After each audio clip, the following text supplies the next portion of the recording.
Finally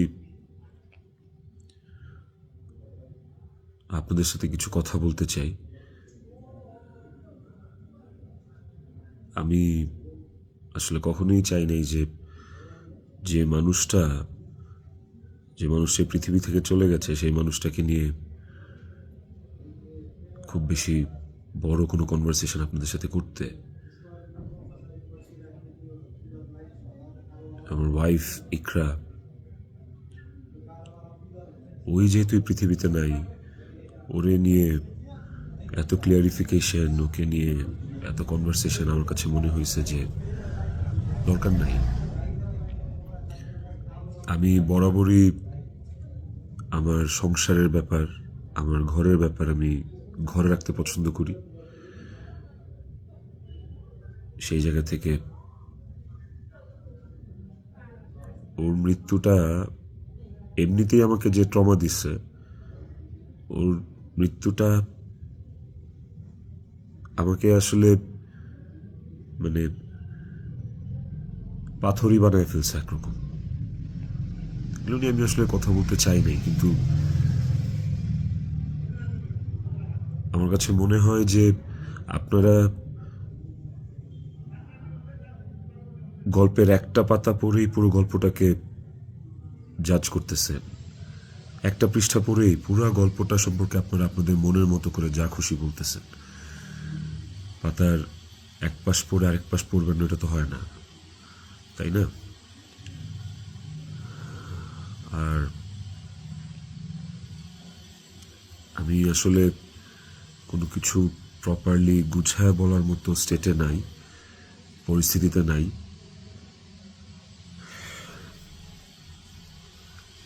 আপনাদেরকে আমি কয়েকটা কোয়েশ্চেনের অ্যান্সার দেওয়ার জন্য আসলে ভিডিওটা করতেছি, যে প্রশ্নের উত্তরগুলি আপনাদের কিছুটা হলেও কনফিউশন দূর করবে।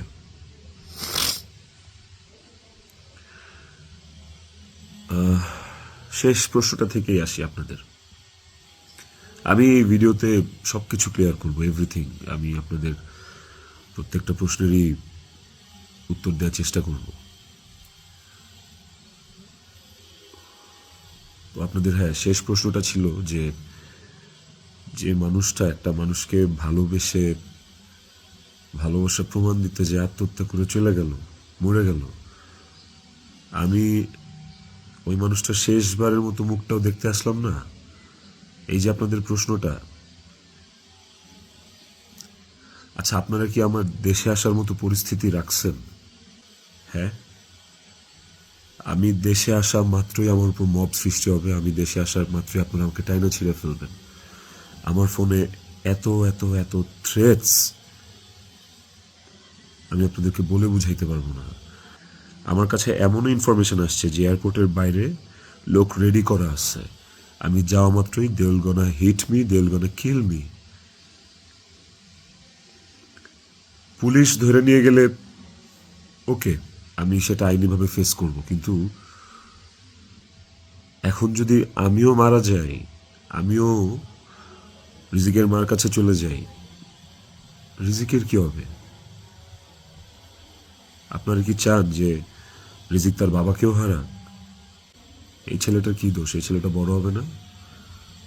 ও কিভাবে বাঁচবে? মায়ের অভাব কেউ পূরণ করতে পারে না। যে মানুষটা বাইচা আছে ওই বাপের অভাব কিভাবে পূরণ হবে তাইলে? মাও থাকবে না, বাপও থাকবে না? আপনারা এটা চান? আমার ইকরার শেষ মুখটা আপনারা আমাকে দেখতে দেন নাই। আমার ইকরার শেষ মুখটা ইকরার পরিবার আমাকে দেখতে দেয় নাই।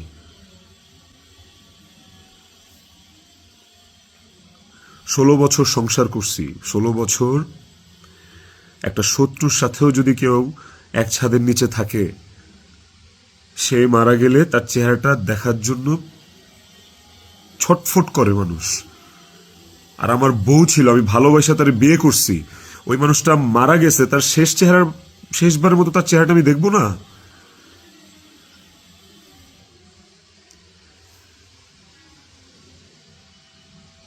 দেখেন, আমি না আসলে আপনাদের সাথে এখানে কোনো ফেক কথাবার্তা, মানে ফেক কান্নাকাটি, ফেক আপনাদের থেকে ইমোশন নেয়া, এগুলো নিয়ে কথা বলার জন্য আমি আসি না। আমি আপনাদেরকে আমার আমার জায়গাটা আমি ক্লিয়ার করতেছি। আমি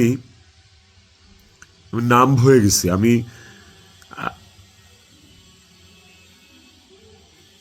আমারও মনে হয় যে আমি যে কোনো সময় কোনো একটা দুর্ঘটনা ঘটায় ফেলতে পারি, বাট ওই মুহূর্তে যখন রিজিকের ফেসটা আমার চোখের সামনে আসে না, আমি নিজেকে শক্ত না করা ছাড়া আমি কোনো উপায় দেখি না। কারণ এখন আমার কাছে সবচেয়ে ম্যাটার করে রিজিকের লাইফ। ইকরা নাই, ওকে আর ফিরে আনা কোনোদিন সম্ভব না।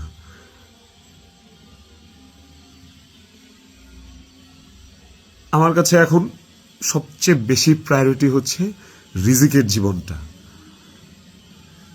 আপনারা না রিজিককে ভালোবাসেন, আপনারা না রিজিককে নিয়ে অনেক কনসার্ন।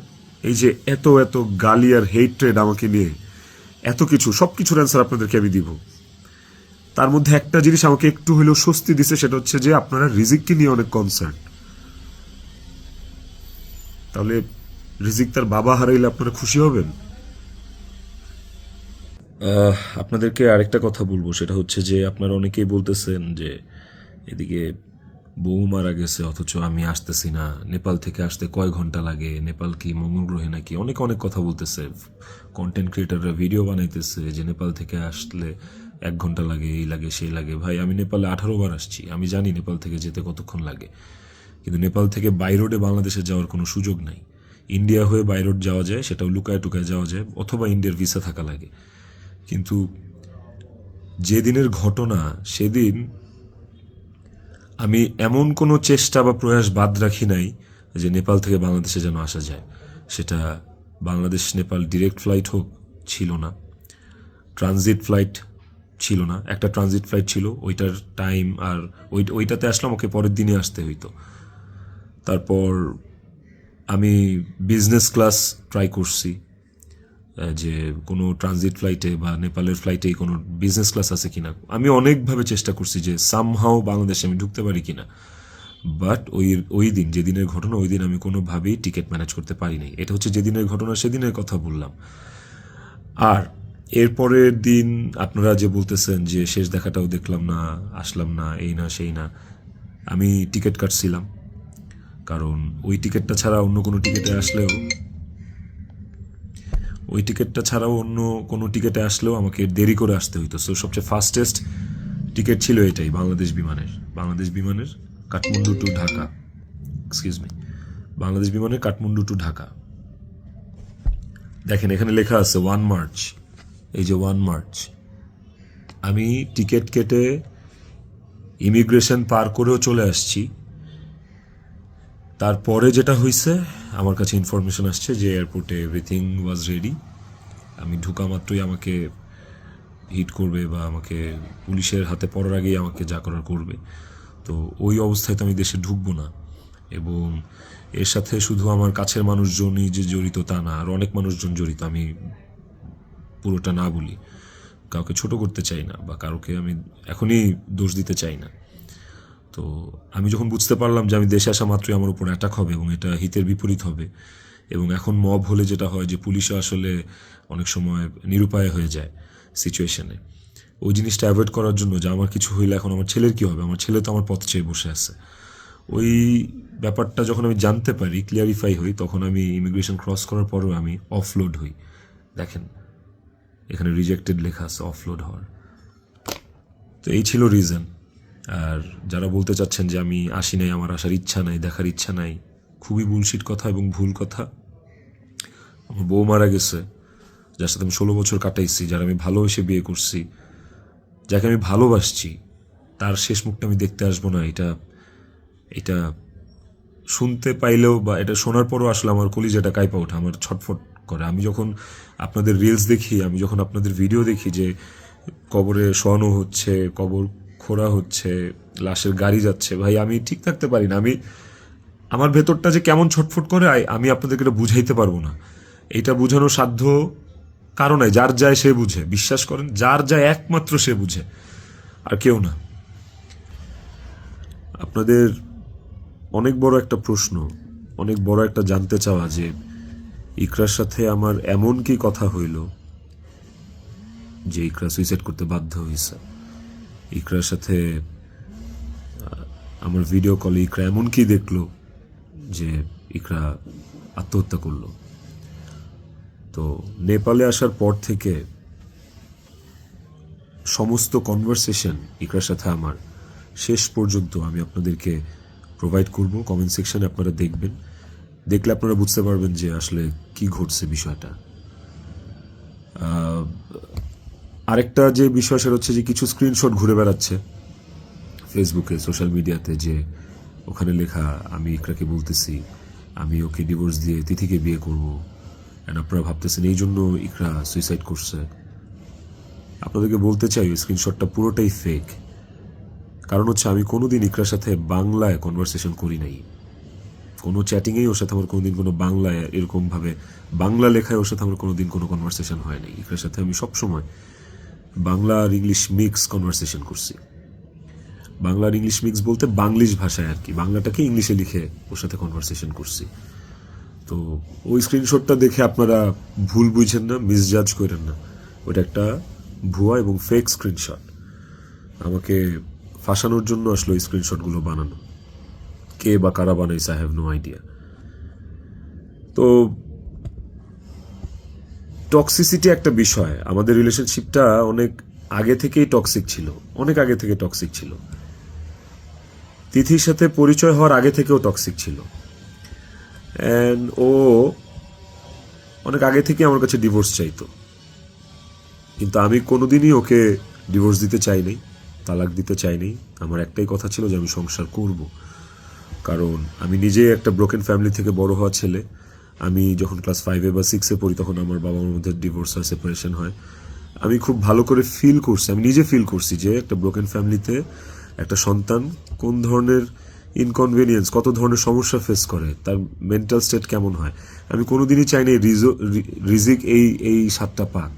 আমি কোনোদিন চাইনি যে রিজিক ব্রোকেন ফ্যামিলির বাচ্চা হোক, বেবি হোক, বা ও আমি যে কষ্টটা ফিল করছি আমার লাইফে এই কষ্টটা, সেম কষ্টটা রিজিক ফিল করুক, এটা আমি কোনোদিনই চাইনি। এই কারণে আমি অলওয়েজ আমার মধ্যে ট্রমাটা ছিল যে মানে ব্রোকেন ফ্যামিলির কনসিকুয়েন্সেস কি।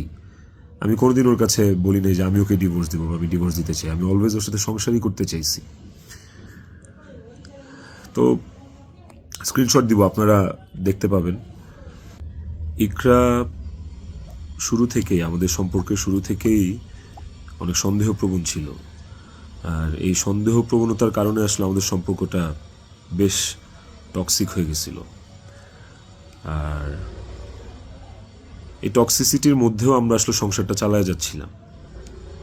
এই যে মানুষটা চলে গেল আমাদেরকে রেখে, এই যে মানুষটা মারা গেল, আমার সহধর্মিনী, ওরে নিয়ে আসলে আমার কতটুকু বলা উচিত আমি আসলে জানি না, কিন্তু সময় চলে আসছে, অনেক কিছু আপনাদেরকে আসলে জানানো উচিত, আপনাদেরকে জানাইতে হবে আমার, কারণ আপনারা একতরফা ভেবে যাচ্ছেন বিষয়টাকে।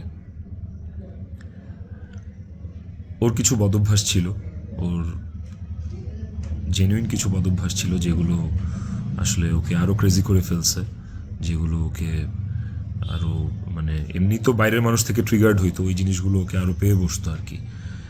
এই বিষয়গুলো আসলে আমি জাস্ট মুখের কথা বলতেছি না, আমার কাছে প্রমাণ আছে। ইভেন আমি আপনাদেরকে এগুলো সব শেয়ার করব পরের ভিডিওতে with documents and all. Iqra triggered হয়েছে, কিন্তু সেটা আমি করি নাই। ইকরা ট্রিগার্ড হয়েছে আমারই কিছু ভাই ব্রাদার, কিছু কাছের মানুষ, যারা ওর আমার দুইজনেরই কমন সার্কেল, যাদের সাথে ইকরার আমি দুইজনই খুব ইন্টিমেট ছিলাম। ওরা ডে বাই ডে ওকে ট্রিগার করে করে আজকে এই জায়গায় নিয়ে আসছিল। এবং এই মানুষগুলা তো থার্ড পার্সন আমার জীবনে। একটা সংসার তখনই টক্সিক হয় যখন বাইরের মানুষরা ওই সংসারের মধ্যে ইনভলভ হওয়া শুরু করে, বাইরের মানুষগুলা ওই সংসারে হাজব্যান্ডকে বা ওয়াইফকে ট্রিগার করা শুরু করে। তো এই মানুষগুলা সম্পর্কে আমি পরে অন্য একটা ভিডিওতে হয়তো বলবো, বা এই মানুষগুলো সম্পর্কে ওরা যারা নিজেদেরকে কাকরাইল মসজিদের ইমাম সাহেব মনে করে আমার সংসারে ইন্টারফেয়ার করছে, তাদেরকে নিয়ে পরে কথা বলবো উইথ প্রুফ। কিন্তু এখন আসলে আমি এইসব বিষয়ে বা অন্য কাউকে এক্সপোজ রিভিল করার মতো আসলেই মেন্টাল পরিস্থিতিতে নাই। আমি কতটুকু গুছায় কথা বলতে পারতেছি আমি সেটাও জানি না, কিন্তু আমি ইকরাকে সুইসাইড করতে ট্রিগার করি নাই, শি ওয়াজ ট্রিগার্ড। এবং এই বিষয়টা আপনারা, আমি যে স্ক্রিনশটগুলো প্রোভাইড করব ওই স্ক্রিনশটগুলো দেখলে আপনারা বুঝবেন, যেখানে একটিবারের জন্য আমি ওকে কোথাও বলি নাই যে আমি ওর সাথে থাকবো না। আর আমার পুরো কনভারসেশনে আমি কখনো ওকে গালিগালাজ করি নাই, আপনারা সেটা পাবেন না। বরঞ্চ ও আমাকে অনেক গালিগালাজ করছে, অনেক উল্টাপাল্টা কথা বলছে, অনেক থ্রেট দিচ্ছে, অনেক কিছু করছে। তো আমি ট্রিগার করি নাই, আমি অন্তত চাই নাই যে ও সুইসাইড করুক। আমার কাছে ইকরা শুধু আমার ওয়াইফ ছিল না, আমার কাছে এত টক্সিসিটির পরে এসেও ইকরা আমার কাছে আমার সন্তানের মা ছিল। এটা আমার কাছে অনেক বড় একটা ব্যাপার ছিল। আপনাদের আরেকটা বড় প্রশ্ন বা জানার ব্যাপার ছিল যে ইকরার মৃত্যুর আগে ওর ভিডিও কলে ও এমন কি দেখছে বা আমি এমন কি বলছি ভিডিও কলে যে কারণে ও বাধ্য হয়েছে সুইসাইড করতে। আপনাদেরকে যে স্ক্রিনশটটা দিব ওই স্ক্রিনশটটাতে আপনি নিচে গেলে দেখতে পারবেন যে একটা কনভারসেশনের পরে ওর সাথে আমার একটা 22 সেকেন্ডের ভিডিও কল। ওই 22 সেকেন্ডের ভিডিও কলটার বিষয় বলি। ও আমাকে কল দিচ্ছে, আমি ফোনটা ধরছি, ধরার পর ও আমাকে বলছে যে আমার শেষবারের মতো দেখে না, আমার আর জীবনে কোনোদিন দেখবি না। তো ওর ওই কথাটা শোনার পরে আমার কাছে মনে হয়েছে যে আমি খুব ঘাবড়ে গেছি, আমি ভয় পেয়ে গেছি যে নিশ্চয়ই কোনো একটা দুর্ঘটনা ঘটবে। সাথে সাথে আমি আমার অ্যাসিস্ট্যান্টকে কল দিছি যে ম্যাডাম পাগলামি করতেছে, ম্যাডাম রে তাড়াতাড়ি যা দেখ ম্যাডাম কি করতেছে, তাড়াতাড়ি পাগলামি করতেছে। ওই অ্যাসিস্ট্যান্টের সাথে কথা বলার সময় আমার ফোনে ওই কথা বলা অবস্থাতে আরেকটা ভিডিও কল আসছে। অ্যাসিস্ট্যান্টকে আমি হোয়াটসঅ্যাপে কথা বলতেছিলাম, মেসেঞ্জারে আমার ভিডিও কলটা আবার আসছে ইকরার থেকে। তো অ্যাসিস্ট্যান্টের সাথে কথা বলতে বলতে ওই কলটা রিসিভ করতে পারি নাই। অ্যাসিস্ট্যান্ট ততক্ষণে ম্যাডামের ওখানে গেছে, আর আমার কলটা যেহেতু আমি ধরতে পারি নাই, তারপর আমি অ্যাসিস্ট্যান্টের সাথে কথা শেষে আমি নিজে কল ব্যাক করছি। তারপর আর ওই কল ওখান থেকে আর কখনো রিসিভ হয় নাই। তো আমার কথা হচ্ছে যে আমার কথা ভাবে নাই, মানলাম। আমার ছেলেটা রিজিক পর্যন্ত যে ওকে গেটে ধাক্কা দিচ্ছে, নক করছে, বলছে যে মা দরজা খুলো, মা দরজা খুলো। রিজিকের কণ্ঠস্বরটা কি ওর কানে যায় নাই? রিজিকের প্রতি কি ওর একটু মায়া কাজ করে নাই রিজিকের কথাটা শোনার পরে? তো এই ভিডিও কলের বিষয়টাও আপনাদেরকে আমি ক্লিয়ার করলাম। আই হোপ আপনারা স্ক্রিনশট দেখলে বুঝতে পারবেন। এবার আসেন নেপালের শুটিং প্রসঙ্গ।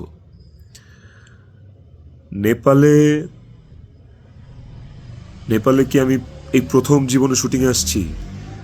এর আগে আমি নেপালে শুটিং করছি, এর আগে আমি মালয়েশিয়াতে শুটিং করছি, থাইল্যান্ডে শুটিং করছি, সুন্দরবনে শুটিং করছি, দেশে মানিকগঞ্জ, কক্সবাজার, কত জায়গায় কত আউটডোরে শুটিং করছি।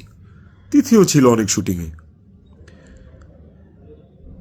ওইসব শুটিংয়েও কিন্তু আমার আশেপাশের মানুষগুলা যারা প্রিটেন্ড করতো যে তারা আমার শুভাকাঙ্ক্ষী, বাট অ্যাকচুয়ালি তারা আমার শুভাকাঙ্ক্ষী না, ওই মানুষগুলা কিন্তু তখন ইকরাকে অনেক ট্রিগার করতো।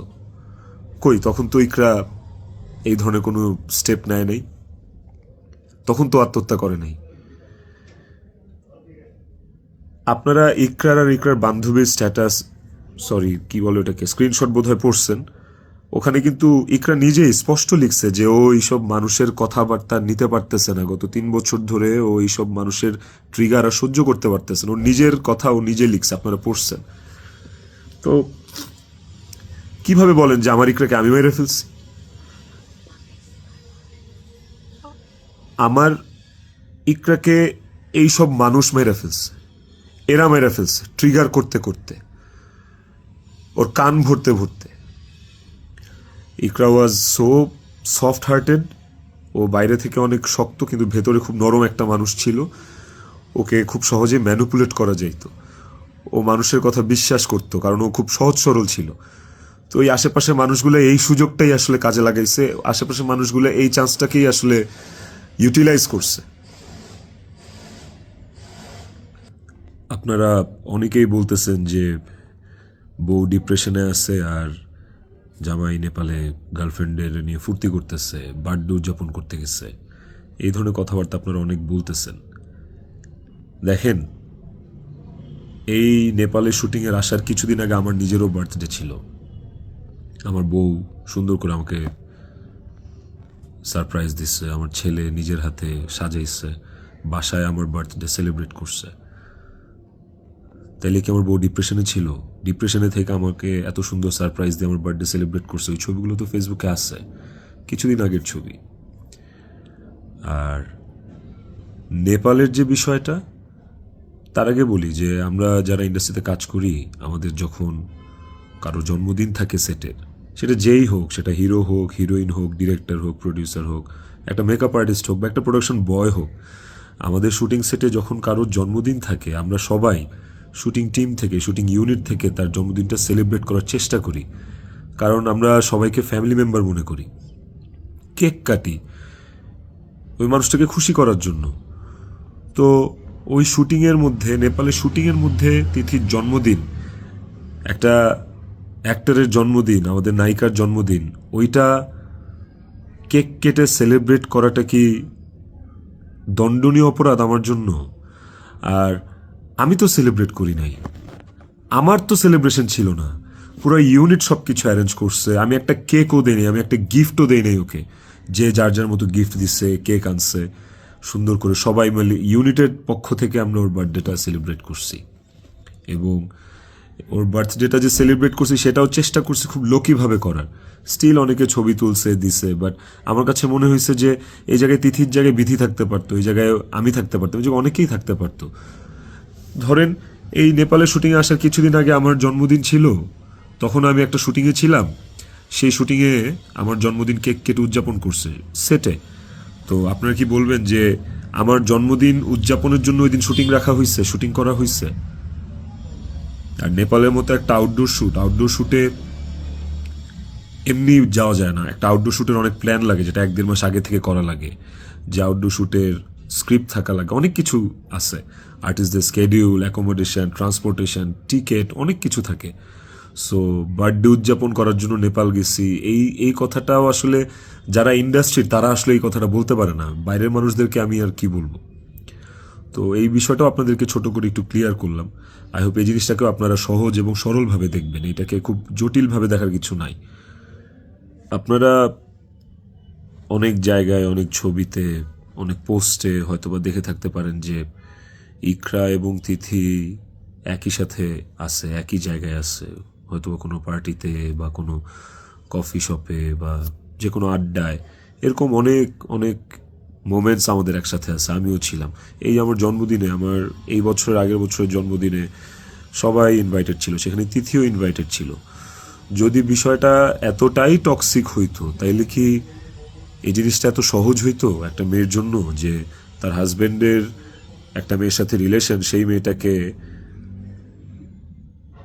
তার বার্থডেতে ইনভাইট করে তার সাথে কফি খেয়ে তার সাথে আড্ডা দিয়ে, জিনিসটাকে কেমন না বিষয়টা? এবং সেটা তো একবার দুইবার না, একাধিকবার। তিথির বিষয়টা নিয়ে যদি বলি, দীর্ঘদিন একসাথে কাজ করার কারণে, একসাথে স্ক্রিন শেয়ার করার কারণে আমাদের ইন্ডাস্ট্রিতে একটা আর্টিস্টের সাথে একটা আর্টিস্টের ভালো বন্ধুত্ব, ভালো বন্ডিং হইতেই পারে। তিথির সাথেও আমার খুবই ভালো একটা বন্ডিং ক্রিয়েট হয়েছিল এবং একটা নির্ভরশীলতার জায়গা আমাদের মধ্যে ছিল। তার মানে এই না যে আমি ইকরাকে ডিভোর্স দিয়ে তিথিকে বিয়ে করব। এই কথা না আমি কোনোদিন ইকরাকে বলছি, না তিথি কোনোদিন আমাকে এই কথা বলছে। সো এইটাকে এত জাস্টিফাই আপনারা করতে পারেন না। আই হ্যাভ প্রুভ, আমি আমি আমি কয়েক জায়গায় লিখছি যে তুমি আমার ওয়াইফ, ইকরাকে, যে তুমি আমার ওয়াইফ। তো আমার লাইফে ওয়াইফ একটাই, and it is you, and আমি তোমাকে ডিভোর্স দিব না, আমি তোমার সাথে সংসার করতে চাই। কয়েকবার এই কথা আমার কনভারসেশনে লেখা আছে, আপনারা দেখবেন।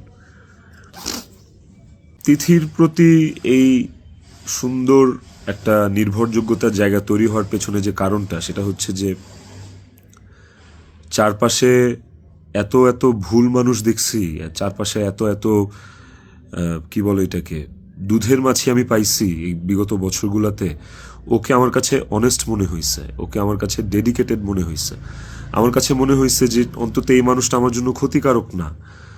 তো যখন আপনি আপনার সারাউন্ডিংসে এরকম একটা মানুষ পাবেন যে মানুষটা আপনার জন্য ক্ষতিকারক না, ডেডিকেটেড এবং এবং যার সাথে আপনার মেন্টালিটি ম্যাচ করে, ওই মানুষটা সাথে আপনার ভালো বন্ডিং হওয়াটা খুব স্বাভাবিক। শুধু আমার না, আর অনেকের এরকম হয়। আমার এখন যেটা মনে হইতেছে সেটা হচ্ছে যে ইকরা আমার কাছে যতবার ডিভোর্স চাইছে, ও যতবার বলছে যে আমাকে ডিভোর্স দিয়ে দাও, আমার আসলে ওকে ডিভোর্স দিয়ে দেওয়া উচিত ছিল, তাইলে অন্তত ইকরা তো বেঁচে থাকতো। একটা টক্সিক সম্পর্ক ধৈরা বাইন্ধা টাইনা হ্যাচড়া টিকায় রাখার থেকে আসলে ওই সম্পর্কটা না থাকাই ভালো। অন্তত মানুষগুলো তো জীবিত থাকতো। দেখেন, ইকরা মারা গেছে, ইকরা একা মারা যায়নি, ইকরার সাথে আমাকেও নিয়ে গেছে। আমি আমি এখন একটা জিন্দা লাশ। পৃথিবীতে পৃথিবীতে সবচেয়ে বড় শাস্তি কি হইতে পারে? আমি যদি ফাঁসিতেও ঝুলি, ওটা আমার কাছে কোনো পানিশমেন্ট না, শাস্তি না। আমাকে যদি আপনারা মব করে মাইরাও ফেলেন, সেটাও আমার জন্য শাস্তি না। আমি আমার শাস্তি পায়া গেছি। এবং এই যে জিন্দা লাশ হয়ে বেঁচে থাকাটা, এটা আমাকে সারা জীবন বয়ে বেড়াইতে হবে। ওর অভাব আমার সারা জীবন ফিল করতে হবে। আমার নিজের জন্য বাঁচার আসলে আর কিছু নাই। আমি আমার শাস্তি পায়ে গেছি। আমি আমি এর চেয়ে বড় কোনো শাস্তি হইতে পারে না যে আমি একটা জীবিত লাশ হয়ে সারাটা জীবন পার করব। বিশ্বাস করেন, আমার দম বন্ধ হয়ে আসে, আমার নিঃশ্বাস বন্ধ হয়ে আসে। আমি আমি আমি 5 মিনিট পর পর আমি উন্মাদ হয়ে যাইতেছি। বাট ইভেন আমি সুইসাইড করার অনেক চিন্তা ভাবনা করতেছিলাম। বারবার মনে হচ্ছিল যে আমি ইকরার কাছে চলে যাই, ইকরা আমাকে ডাকতেছে। কিন্তু যখনই রিজিকের চেহারাটা চোখের সামনে ভাইসা ওঠে না, ওই মুহূর্তে আসলে আর আর কিছু মাথায় কাজ করে না। মনে হয় যে না না না না, আমি করতে পারবো না, রিজিকের জন্য আমার বাঁচতে হবে। আপনারা প্লিজ প্লিজ রিজিকের জন্য হইলেও আমারে বাঁচতে দেন, আমারে দেশে আসতে দেন প্লিজ। আপনারা যদি রিজিককে ভালোবাসেন, আমাকে একটা সুযোগ দেন রিজিকের যোগ্য পিতা হয়ে দেখানোর। আমি ওকে একটা সুন্দর জীবন দিতে চাই। আমি ওর মায়ের অভাব পূরণ করতে পারবো না, কিন্তু আমি ওকে আমার বাবার ভালোবাসা থেকে, আমি ওর বাবার ভালোবাসা থেকে বঞ্চিত করতে পারবো না। আমি চাই না। আমি ওকে ওকে একটা আদর্শ বাবা হয়ে দেখাইতে চাই। আমার সন্তানটা আমার সাথে খুব কানেক্টেড। যারা আমার কলিগ, তারা দেখছে, তারা জানে যে আমার ছেলেটা আমার জন্য কি পরিমাণ ক্রেজি, পাগল। আমাকে আমার ছেলের কাছে যাইতে দেন আপনারা প্লিজ। ও আমার জন্য অপেক্ষা করতেছে। ওকে ওকে আমি মানুষের মতো মানুষ করতে চাই। ওকে আমি পৃথিবীতে সুখের একটা জীবন দিতে চাই। প্লিজ। আইনের প্রতি আমার শ্রদ্ধা আছে। আমি দেশে আসলে আইন আমাকে যে শাস্তি দিবে, আইন যে সিদ্ধান্ত নিবে, আমি সেই সিদ্ধান্তের সাথে একমত থাকব। আমার তাতে কোনো আপত্তি নাই। আমি আইনিভাবে এই জিনিসটা ফেস করবো, আমার কোনো আপত্তি নেই। কিন্তু প্লিজ আমাকে রিজিকের থেকে দূরে সরান না আপনারা। এতটুকু আপনাদের কাছে অনুরোধ করে বলতেছি, হাত জোর করে বলতেছি, প্লিজ।